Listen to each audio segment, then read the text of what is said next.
Alright YouTube, this is going to be my first video, if I release it. And what I'm doing is I'm going to be building myself some tracks for this Case 1845 skid steer.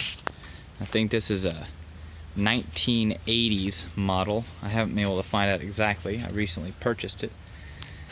And what I've done is I've taken some 2" by 1/4" flat stock from my local steel supply, and I'm cutting 30-degree angle in each side of here, turning it and welding it, and then I'm going to weld this to a chain. So I'll show you what I'm talking about here.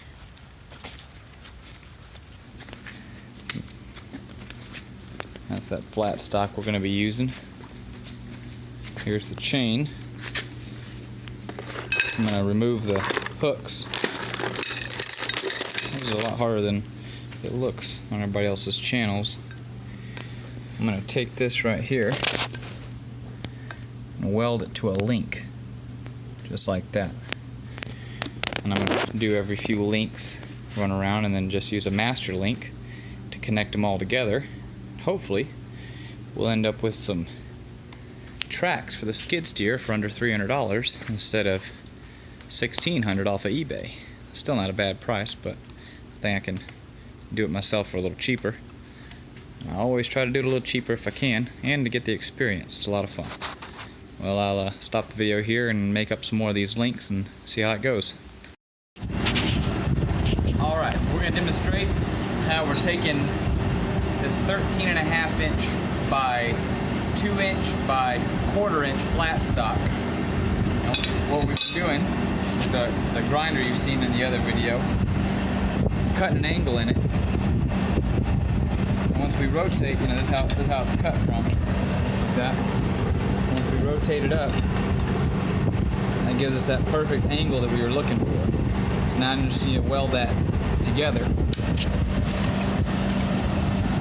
The way we've been doing that is extremely high tech. I mean, I'm sure no one else has ever even thought of something this high speed before. But alright, you ready, Robbie? Yep, go for it. Eyes away.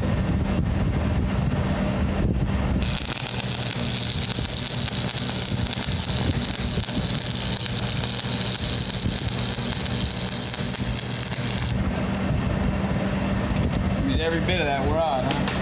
Yep. And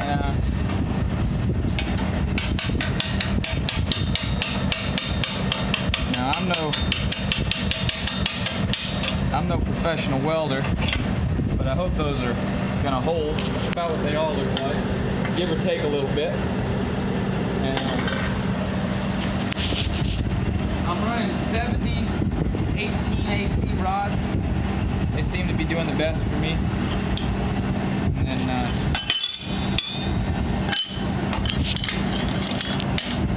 of course I gotta run the other side.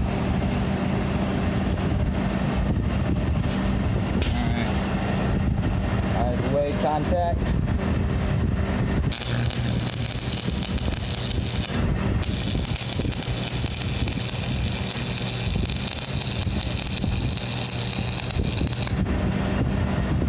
Like I said, I'm not professional. But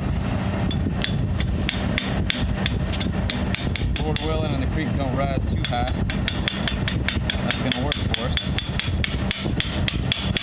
I'll make an updated video if any of these welds fail. Just let everybody know. That's about how we've been doing it.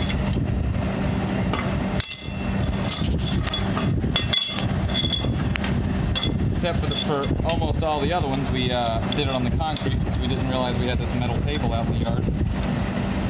This is better. This is very better. This is so much better. Yes. It's so much better, it makes you wonder why you even consider doing it without it. My knees still hurt from yesterday.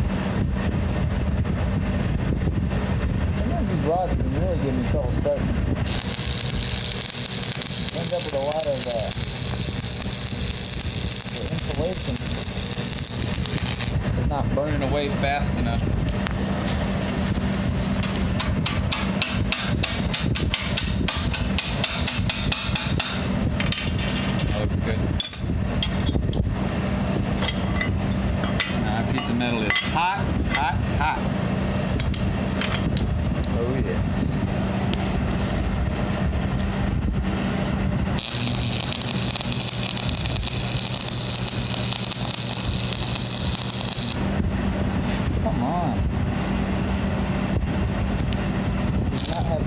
Alright,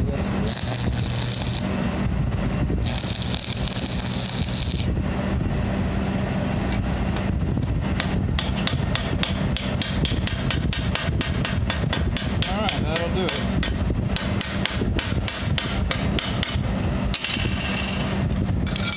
And that's the full process of putting these bad boys together.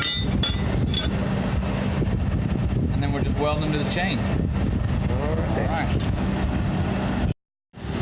Alright, so what we're doing next, once we've welded up the 30-degree angle joints, is we're welding it to the chain here. And the way I've been doing it is, if you can, clean your link a little bit. Seems to help. I'm doing every third down link. So 1, 2 on the third. Right there. Taking my pliers. Because nobody wants to get burned here. And then if I can get my angle right, let me come over to the other side of the table for this one. Now, of course, Rob, you can close your eyes and look away when this starts going. Alright. Alright, you ready? Yep. Alright.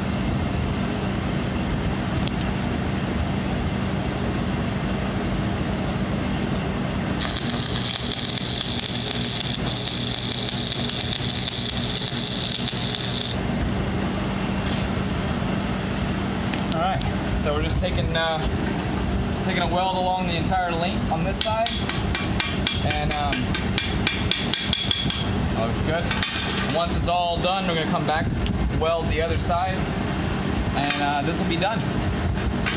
Alright. Alright, so here is one side finished, and took it out there in the mud. Seems to be working like a charm.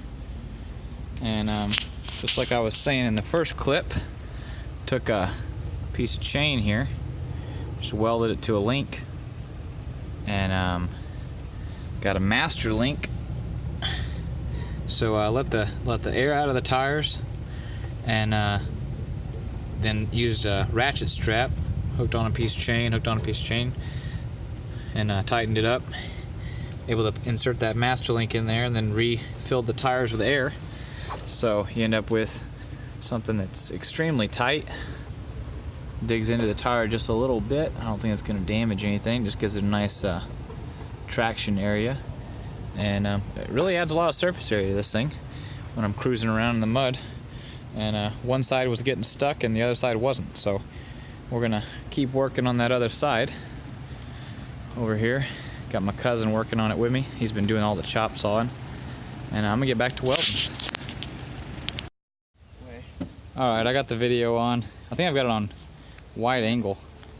But alright, there's going to be a test of these tracks we just finished building. So go ahead and fire it up, and full throttle. Hey Robbie, full throttle.